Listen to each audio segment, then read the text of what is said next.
നിയമസഭാ തെരഞ്ഞെടുപ്പ് ഹരിത പെരുമാറ്റച്ചട്ടം പാലിച്ചുകൊണ്ട് നടക്കണമെന്ന ബോധവൽക്കരണ പരിപാടിയുടെ ഭാഗമായി മട്ടന്നൂരിൽ മാജിക് ഷോ സംഘടിപ്പിച്ചു. ജില്ലാ ഭരണകൂടവും ശുചിത്വ മിഷനും ചേർന്നാണ് മാജിക് ഷോ നടത്തിയത്. വോട്ട് ചെയ്യുന്നതോടൊപ്പം ഭൗമ സംരക്ഷണവും എന്ന സന്ദേശമാണ് മാജിക് ഷോയിലൂടെ മുന്നോട്ട് വയ്ക്കുന്നത്.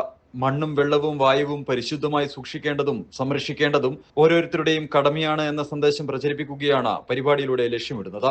പ്രശസ്ത മജീഷ്യൻ രാജീവ് മേമുണ്ടയാണ് മാജിക് ഷോ അവതരിപ്പിച്ചത്. പണ്ട് ഓരോ ആഘോഷങ്ങളും ഉത്സവങ്ങളും നടക്കുമ്പോൾ 6000 ടൺ പ്ലാസ്റ്റിക് മാലിന്യങ്ങളാണ് ഓരോ ദിവസവും കേരളത്തിൽ റോഡുകളിൽ, പാടങ്ങളിൽ, പറമ്പുകളിൽ വലിച്ചെറിയപ്പെടുന്നത്. ഇങ്ങനെ വലിച്ചെറിയപ്പെടുന്ന പ്ലാസ്റ്റിക് മാലിന്യം ഭൂമിക്ക് ഹാനികരമാണ്.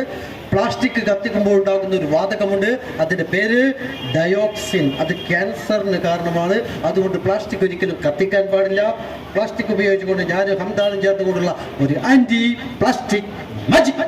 മട്ടന്നൂർ ബസ് സ്റ്റാൻഡ് പരിസരത്ത് നടത്തിയ മാജിക് ഷോയിൽ മട്ടന്നൂർ നഗരസഭ clean city manager K Kunhiraman, health inspector Sanalkumar, Haritha Keralam mission Iritty block coordinator Jayaprakash Panthakka, Suchitwa mission resource പേഴ്സൺമാരായ ഇ മോഹനൻ, സജിത, അഷിത, നന്ദിത എന്നിവർ പങ്കെടുത്തു.